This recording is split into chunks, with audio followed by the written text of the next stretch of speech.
여러분, 부활은 기독교 신앙의 핵심입니다. 부활이 없는 기독교는 더 이상 기독교가 아닙니다. 예수를 믿는다라는 것은 다른 말로 하면 부활을 믿는다라고 하는 것입니다. 그럼 부활은 오늘 살아가는 우리에게는 어떤 의미일까? 본문의 말씀을 가지고 함께 확인하고 또 우리가 그렇게 살아가기를 소망합니다. 오늘 본문의 말씀은 안식 구천날 동이 틀 무렵에 막달라 마리아와 그 외 여러 여인들이 예수님의 시신에 향을 바르려고 가고 있는 중이었습니다.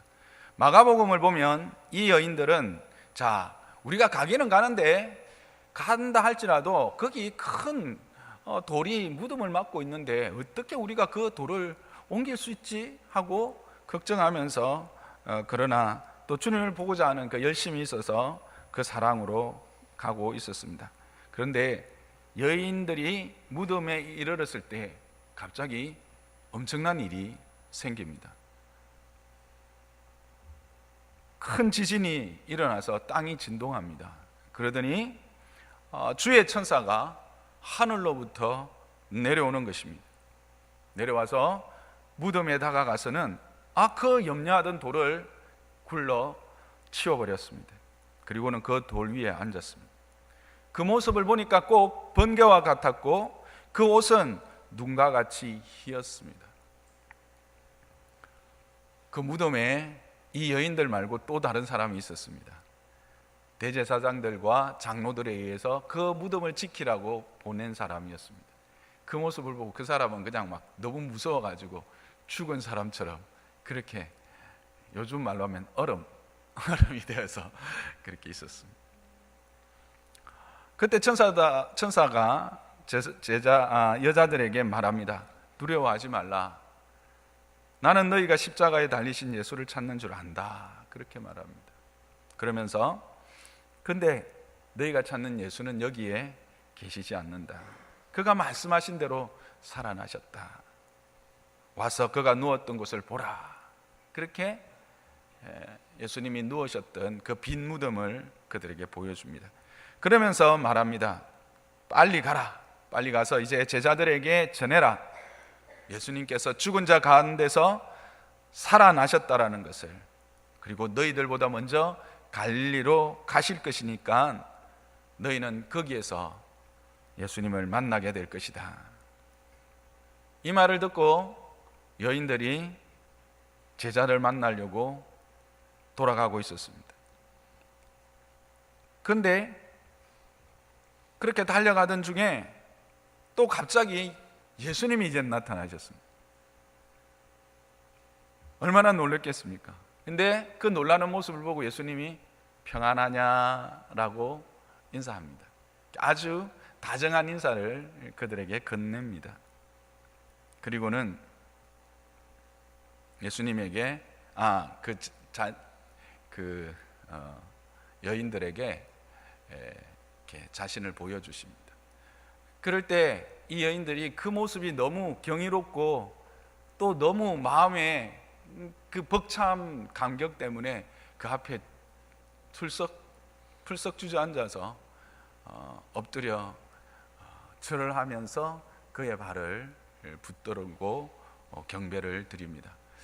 여기서 여러분들 이제 하나 제가 좀 설명하고 가고 싶은 게 있습니다. 오늘 본문에 어떤 제가 하려고 하는 메시지와는 상관없는 부분 하나를 말씀드리면, 여러분들이 혹시 좀 아시는 분들은 목사님, 요한복음에 보면 예수님께서 이 여인들이 이렇게 손을 대려고 할 때 나한테 손 대지 마, 내가 이제 하나님께로 아직 올라가지 않았어 라고 말하는 부분이 있는데 그것과 이것은 이 상충되는 거 아닙니까? 그래서 이게 성경이 잘못 기록된 거 아닙니까?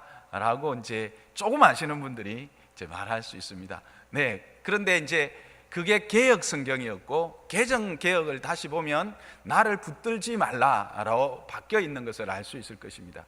실제로 이제 그 단어, 헬라어로 쓰인 그 단어의 뜻이 두 가지가 다 가지고 있습니다. 두 가지를, 만지지 말라, 터치의 개념과 홀드온, 붙잡다라는 개념 두 가지를 다 갖고 있습니다. 근데 이게 이제 문장 구조에 따라서 이렇게 달리 쓰는데 킴 제임스 버전이라고 하는 데서는 터치의 개념으로 썼고, 그 이외에 현대의 많은 성경들은 거의 홀드 온, 붙잡다라는 개념으로 쓰고 있습니다. 그런데 거기서 이제 터치, 만지지 말라라고 하는 의미로 쓰여져 있을 때도 그냥 이렇게 건들지 말라는 의미가 아니라 그 원래 의미는 이런 것입니다. 나를 시험하려고, 내가 진짜 육신을 가지고 부활한 것인지 아니면 그냥 영으로 그냥 이렇게 혼백으로 이렇게 보이는 것인지 그렇게 시험하려고 나를 이렇게 건드리지 마라, 이런 의미입니다. 그래서 그 본문은 더 분명한 것은 잡지 마라. 내가 아직 그 하나님께로 올라갔다 오지 않았을 뿐만 아니라 내가 이제 이 육신으로 너희들하고 영원히 이 땅에 거할 것이 아니기 때문에, 그들은 무슨 생각을 했냐면 꼭 변화산에서 베드로가 그 예수님이 희게 변화된 모습을 보고 뭐라고 합니까? 초막셋을 짓고 여기서 사는 것이 좋습니다 한 것처럼 나를 이 땅에 있을 것으로 생각하고 나를 그렇게 붙잡지 말라, 그런 의미였습니다.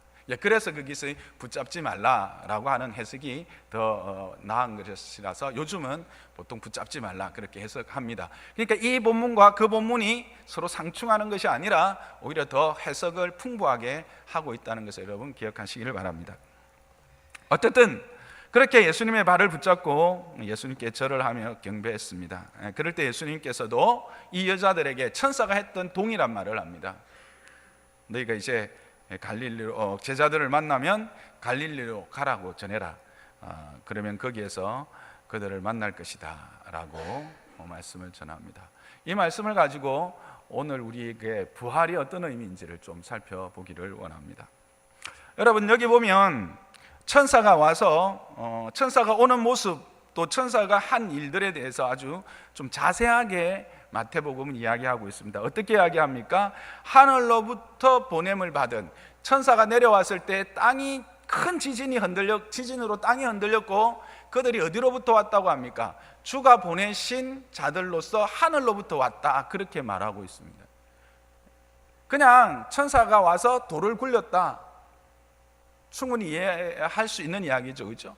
그런데 왜 이렇게 이야기를 하고 있을까? 그것은 바로 이 일이 그냥 어느 한 지역에서 일어난 어떤 신비한 한 사건이 아니다라는 겁니다. 이 일은 땅이 흔들리고 지진이 일어날 만큼 대단한 일이요, 이 일은 하늘에서 허락되어진, 하늘에서 행한 하나님의 일이다라는 것입니다. 무엇이?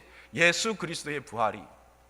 우리가 이렇게 살다 보면 요즘 뭐 그런 이야기 종종 듣지 않아요? 어떤 사람이 있잖아, 죽은 줄 알고 그냥 냉동실에 이렇게 넣으려고 했는데 사람이 번뜩 일어났대.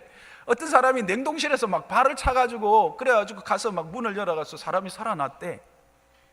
그런 이야기 듣죠? 그런 이야기가 아니라는 겁니다.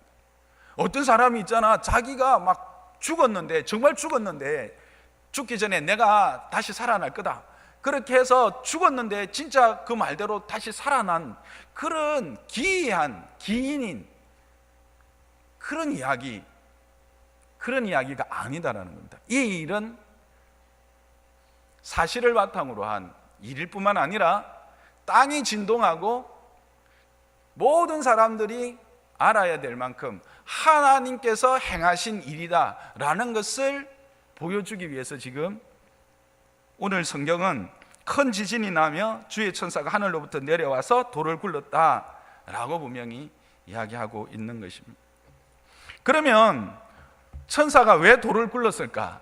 목사님, 여자들이 뭐 그렇게 어떻게 하면 예수님에게 향을 바를까 근심함이 왔다면서요. 그랬지요.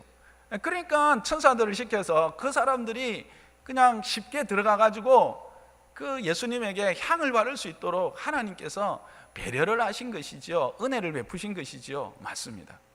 그 맞습니다. 또 이렇게 생각할 수도 있죠. 아니, 이 천사들이 온 이유가 예수님의 부활을 증거하려고 왔기 때문에 그 문을 열어야 빈 무덤을 보여줄 거 아닙니까? 그래서 빈 무덤을 통해서 예수님이 부활하신 것을 분명히 보여주기 위해서 그렇게 하셨죠. 물론 맞습니다. 천사들이 와서 돌을 굴린 이유는 바로 예수님의 부활을 분명히 증거하기 위한 이유였습니다. 근데 저는 조금 더 다른 것들을 이렇게 책들을 읽으면서 확인하고 저도 그것을 가지고 은혜를 받아서 여러분과 나누고 싶습니다. 이 돌이 그런데 그냥 돌이 아니다라고 하는 사실입니다. 이 돌은 어떤 돌입니까? 대제사장들과 서기관들에 의해서 인이 쳐져서 봉해진 돌입니다. 이 말은 어떤 의미냐면 세상에 의해서 예수 그리스도가 죄인으로 죽었다라고 하는 것이 모든 사람들에게 알려진 것을 확인하는 돌이었다라는 것입니다. 그런데 그 돌을 굴러냈다, 그 인을 친 것을 끊어냈다라고 하는 것은 무엇입니까? 하나님께서 그들의 그 선언, 예수 그리스도가 죄인으로 죽어서 여기에 묻혀있다라고 하는 선언이 틀렸다, 예수는 말씀하신 대로 살아난 것이다 라고 하는 것을 증거하는 행위였다라고 하는 것입니다. 그래서 친히 사망의 권세 아래 묶여있는 예수 그리스도를 이제는 하나님께서 살리셔서 부활의 주인이 되셨다, 하나님이 이 부활의 주인이시다, 하나님이 이 부활을 행하셨다 라고 하는 증거다 라고 하는 것입니다. 동시에 이걸 우리가 이 여인의 입장에서 의미를 좀 받아들이면, 보면서 그녀들이 고백했던 것처럼 그 돌은 자신의 능력으로 해결할 수 없는 장애였고 벽이었습니다. 그런데 이 돌이 가지고 있는 의미가 앞에서 뭐라고 해요? 죽음이라고 했죠. 즉 이 돌로 말미암아 둘로 나누어져 있습니다. 돌 안은 무덤은 죽음입니다. 돌 밖은 산 사람들입니다. 돌이 결국은 죽음을 가려서 산자와 죽은 자를 갈라놓는 것이었습니다. 산자와 죽은 자를 구분하는 사망이라고 하는 벽입니다. 이 여인에게서 이 사망이라고 하는 벽은 도저히 해결할 수 없는, 그들의 능력으로는 어떻게 해볼 수 없는 벽이었겠죠. 그러나 이 벽은 단지 그 여인들만의 벽이었을까요? 우리 모두의 벽인 것입니다. 그런데 그것을 어떻게 하신 것입니까? 하나님께서 천사들을 통하여 그것을 제거해 버리신 것입니다. 이것은 부활이 우리에게 주는 메시지입니다. 부활은 바로 우리를 죽음으로, 우리의 삶에 있어서 해결할 수 없는, 우리의 삶에서 가장 우리를 두렵게 하고, 우리로 하여금 가장 근심하게 하고, 우리로 하여금 가장 무서워 떨 수밖에 없는 그 죽음이라는 벽을 예수님을 통하여 허물어 버리셨다, 예수님을 통하여 그 벽을 제거해 버리셨다 라고 하는 것을 지금 우리에게 말하고 있는 것입니다. 그래서 예수님의 부활은 사망에 대한 사망 선고입니다. 예수님의 부활은 사망에 대한 사망 선고예요.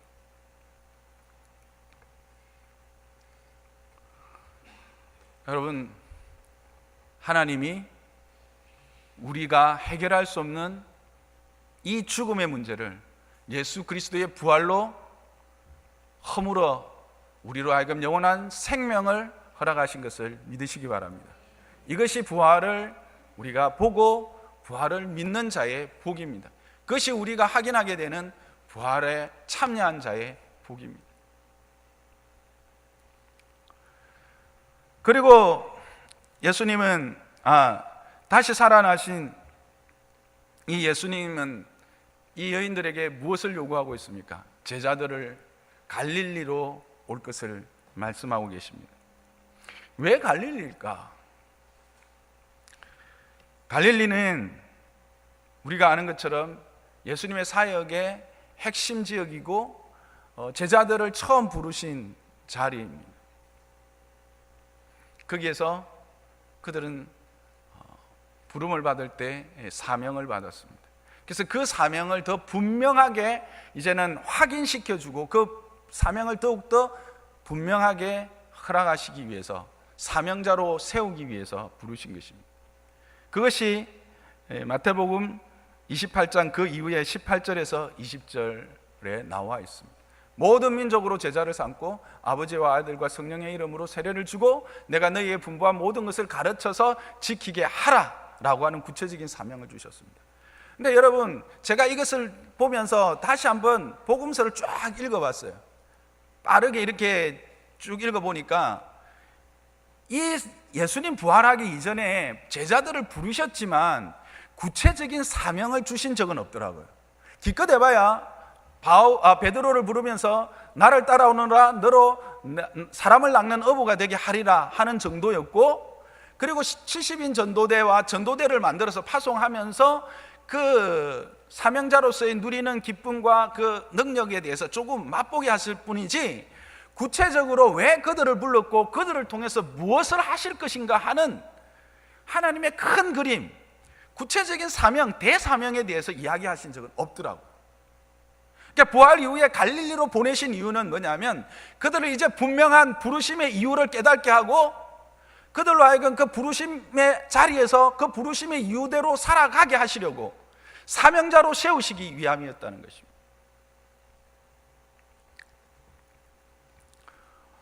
뿐만 아니라 이 디베랴 바닷가에서 제자들을 만난 예수님, 특히 베드로에게는 그 갈릴리로 가야 되었던 이유가 뭡니까? 그들의 실패이죠. 그들의 실패.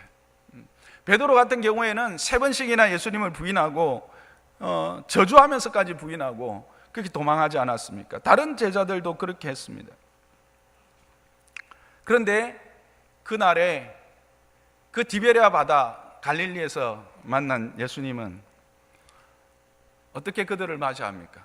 이 부름의 이 모습과 베드로를 처음 만나서 부르던 모습은 꼭 데칼코마니와 같이 딱 겹칩니다. 베드로를 처음 부르던 그날도 베드로는 여전히 밤새워서 그물을 던졌지만 하나도 잡지 못했습니다. 그랬을 때 예수님이 이제 그 바닷가에 와서 복음을 전하려고 했지만 사람이 너무 많아서 베드로의 배를 빌리죠. 그래서 베드로의 배를 타고 가서 복음을 전하고 나서 베드로에게 묻습니다. 야, 고기 좀 잡았냐? 아니요, 한 마리도 못 잡았어요. 그래? 그럼 지금 이 배 타고 저 중간에 가서 그물 내려. 그랬더니 순종하고 갔더니 어떻게 해요? 엄청 많이 잡아서 한 배에 실을 수 없어서 동료의 배를 불러서 같이 싣고 나왔던 적이 있죠. 그때 주여, 나는 죄인입니다, 나를 떠나소서 하는 고백을 하게 되고, 예수님을 인격적으로 만났을 때 나를 따라오느라 내가 너로 사람을 낚는 어부가 되게 하리라고 하는 사명을 주십니다. 그런데 오늘 이 디베랴 바닷가에서도 동일한 일이 일어나죠. 베드로가 기다려도 예수님이 안 오자, 야, 나는 가서 일단 고기나 좀 잡으면서 기다려 볼래? 그래? 나도 갈래. 그래서 제자들이 같이 가서 그 밤에 밤새도록 생고생을 하죠. 그런데 어떻게 해요? 역시나 한 마리도 못 잡아요. 하나님의 일하심은 이렇게 생고생을 하고 이렇게 또 그런 은혜를 주시는 것 같아요. 그런데 어떻게 해요? 그날 아침에 예수님께서 그 바닷가에서 그들을 만나 주시죠. 그리고 베드로에게 묻습니다. 네가 나를 이 사람들보다 더 사랑하느냐? 3번 물으시죠. 내가 주를 사랑하는 줄 주께서 아십니다. 3번 대답합니다. 그때 뭘 말씀하십니까? 사명을 이야기하십니다. 내 양을 먹이라, 내 양을 치라. 이게 뭐죠? 부활이 뭔가? 부활신앙, 부활의 은혜가 뭔가? 부활의 은혜는 우리에게 사명자로 세우시는 은혜입니다. 우리를 그저 평범한 사람으로 이 땅을 살아가게 하는 자가 아니라 사명자로 세우셔서 하나님의 일, 이 땅의 일이 아니라 하늘의 일에 참여하는 자로, 하늘의 일에 함께 동력하는 자로 우리를 사용하시고 그 일을 맡기신다는 겁니다. 하늘의 대사가 되어지는 거예요. 그게 바로 부활의 메시지입니다. 부활의 은혜입니다. 여러분, 우리가 살아가는 삶이 바로 하늘의 대사로 사는 자의 삶인 것을 믿으시기 바랍니다. 여러분, 부활을 믿으십니까? 그러면 우리는 하늘의 대사가 되어진 것입니다. 뿐만 아니라 이 부활은 회복입니다. 치유입니다. 처음 우리에게 주어졌던 그 사명, 비록 내가 연약하고 내가 비록 부족해서 그 하나님의 은혜 안에서 하나님의 부르심의 뜻을 온전히 이루지 못하고 살아간다 할지라도 여전히 그 처음 부르심의 그 부름은 유효하다라고 확인시켜주는 그것이 바로 부활이라는 겁니다. 한 번 실패하고 한 번 넘어졌다고 더 이상 나와 상관없어 라고 밀치시는 하나님이 아니라 그럼에도 불구하고 여전히 찾아오셔서 만나주시고 먹이시고 위로하시고 힘주셔서 나로 하여금 그 사명의 길을 걸어가게 하시는 것, 그게 바로 뭐다? 부활이다라는 거예요. 부활은 그런 의미에서도 부활입니다. 그러니까 이게 우리가 나중에 영원히 산다, 우리가 예수 그리스도 안에서 영원히 산다, 이것만이 아니라 내 삶에서 순간순간 부활이 계속되어지고 있다라고 하는 사실입니다. 부활이라고 하는 것은 나중에 예수님이 다시 오실 때 그때 몸으로 사는 것만이 아니라 내 삶 가운데 실패와 좌절 가운데 있을지라도 여전히 하나님은 나를 부활로 찾아오시고 부활을 나로 살아가게 하시는 분이시다. 그렇게 나를 치유하시고 나를 회복시키시고 일으키시는 분이시다 라고 하는 것을 말해주는 게 부활이다라는 거예요. 저는 장로산나교회 성도 여러분이 이와 같은 부활의 은혜를 날마다 누리시기를 주님의 이름 축복합니다.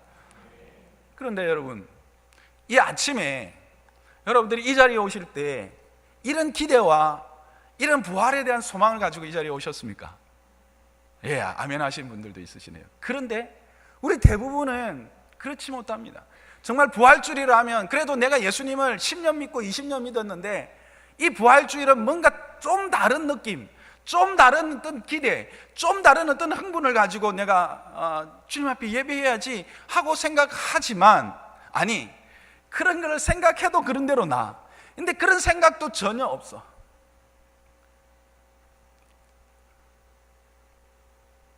오히려 부활주일이네, 아이고 부활주일 헌금 봉투가 있네, 도대체 얼마를 헌금해야 면목이 서지?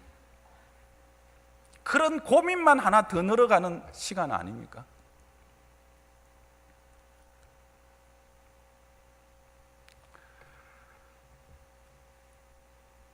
그러면서 우리는 생각합니다. 나의 부활 신앙에 뭐 문제 있는 거 아니야? 잘못된 건 아닐까? 내가 정말 부활을 믿고 있기는 하는 것인가? 내 안에 부활 신앙이 부활이 내 것인가? 라고 하는 의심을 품기도 합니다.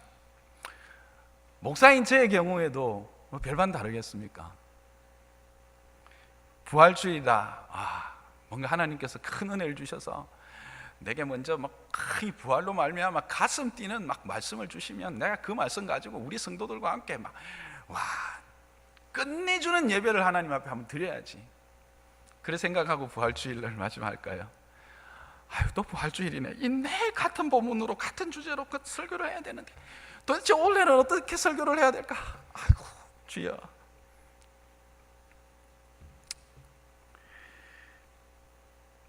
이 부활주일이라고 하는 이 사실만으로 어떤 우리의 기대하는 것만큼 우리가 뜨거워지거나 어떤 감정적인 그런 느낌들을 가지지 못하는 것이 현실입니다.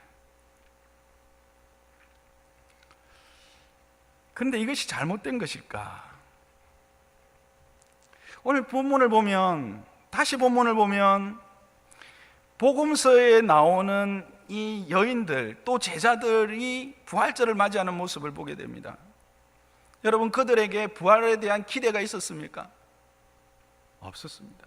이 여인들이 그 무덤에 왔지만 부활을 기대하고 오진 않았습니다. 그런데 제자들은 한술 더 뜨지 않습니까? 이 여인들이 미리 본 그 부활에 대하여 제자들에게 알렸을 때 그들의 반응이 뭐죠? 성경은 이렇게 말하고 있습니다. 듣고도 믿지 아니하니라. 역시 믿지 아니하느니라. 믿지 아니함일러라. 그들의 말이 허탄한 듯이 믿지 아니하나. 이렇게 기록하고 있습니다. 제자들 역시 그 소식을 듣고 흥분하고 감격하여 펄쩍펄쩍 뛰면서 손을 들고 찬양하지 않았다라고 하는 사실입니다. 그런데 그런 그들을 주님이 어디로 부르십니까? 갈릴리로 부르십니다. 근데 참 더 재밌는 것은요, 28장 17절에 보면요, 그렇게 갈릴리까지 부름받은 그들조차도 예수를 배웠고 경배하나 아직도 의심하는 사람들이 있더라. 참 재미있지요. 그런 그들에게 예수님이 갈릴리로 부르십니다. 그리고 거기에서 사명을 주십니다. 그것도 보통 사명이 아닙니다. 너희는 가서 모든 민족으로, 내 형제 자매가 아니라 모든 민족으로 제자를 삼고 아버지와 아들과 성령의 이름으로 세례를 주고 라고 하는 엄청난 사명을 주십니다. 이것은 우리에게 뭘 이야기하는 것일까요? 이것은 진정한 부활신앙이라는 것은 어떤 감정적 흥분의 문제가 아니라 의지적 믿음의 문제라는 것을 말해주고 있습니다. 물론 이 부활신앙으로 말미암아 우리에게 기쁨이 있고 감사가 있고 감격이 있습니다. 그러나 그 감정적인 문제에 국한되는 것이 아니라 그것을 넘어서는 더 큰 의지적 문제라, 믿음의 문제라 말하고 있는 것입니다. 그것이 우리에게 요구하는 것이 뭐랍니까? 매일매일의 삶 속에서 부활을 확인 자로서 갈릴리의 삶을 살아가라 하는 것입니다.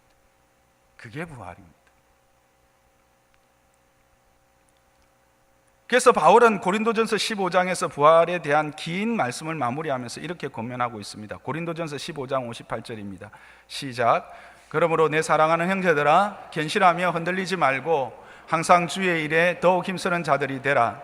이는 너희 수고가 주 안에서 헛되지 않을 줄 알미라. 부활을 확인한 사람들, 그래서 자신도 그 부활할 것을 믿는 자들, 그 부활을 소유한 자들은 그렇게 살기로 결단하고 그렇게 살아내는 자라고 하는 것입니다. 이것이 감정이거나 흥분의 문제를 넘어서는 것이라는 것을 분명히 이야기하고 있는 거죠. 여러분, 부활을 믿으십니까? 부활이 여러분에게 계십니까? 여러분 영원히 사는 것을 믿으십니까? 그러면 우리는 부활을 사는 자가 되어야 되는 것입니다. 갈릴리의 삶을 사는 자인 것입니다. 사명자의 삶을 사는 것입니다. 그것이 부활을 믿는 자이고 부활을 사는 자입니다. 그럼 구체적으로 어떻게 사는 겁니까?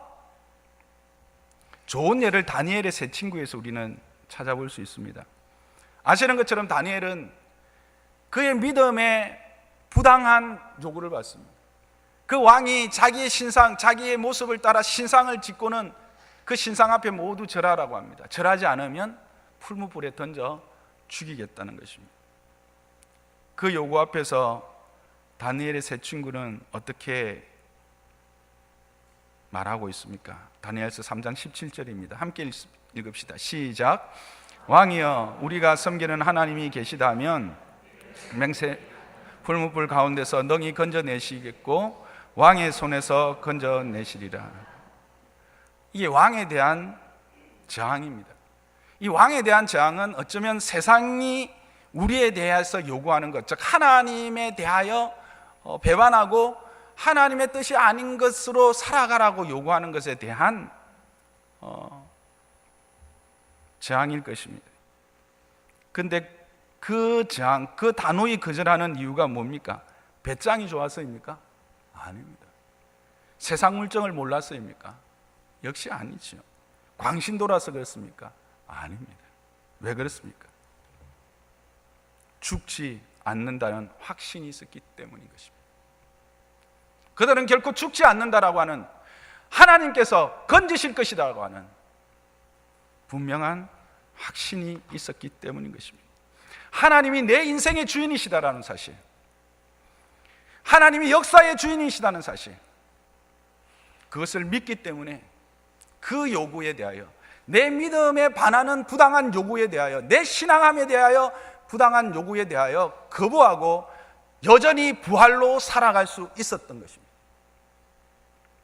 그러나 이 청년들을 죽음 앞에서 이렇게 단호하게 설 수 있게 했던 이유는 단지 그것만이 아니었습니다.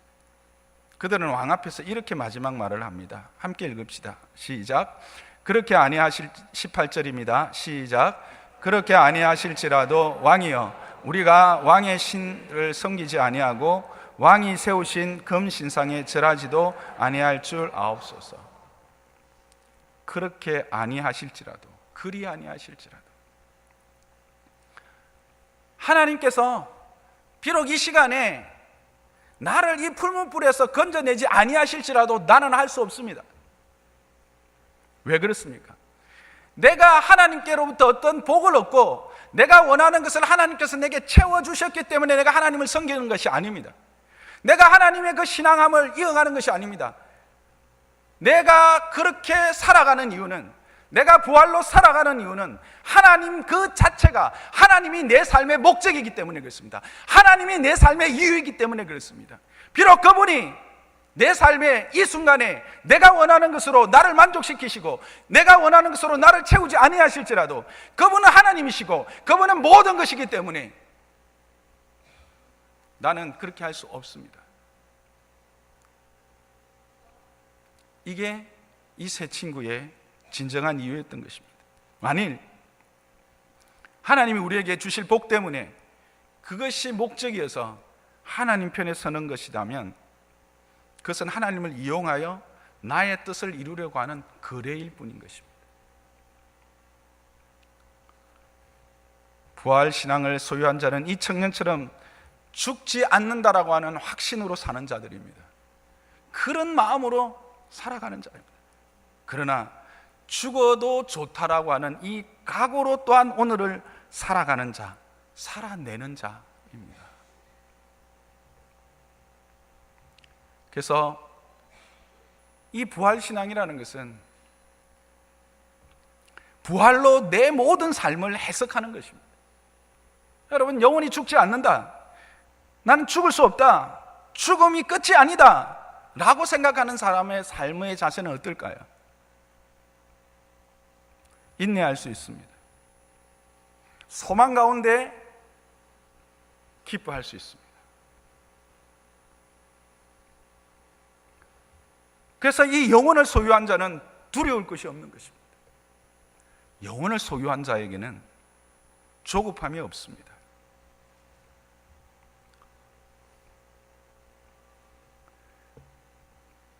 부활을 믿는 저와 여러분이 그런 존재라는 것입니다. 부활을 믿는 저와 여러분이 그런 존재입니다. 이것이 우리 진정한 찬양의 이유입니다. 무엇이 내게 주어져서가 아닙니다. 하나님 그분이 내 하나님이기 때문에 그렇습니다. 부활하신 그분이 내 부활이기 때문에 그렇습니다. 그 부활이 내 부활이기 때문에 그렇습니다.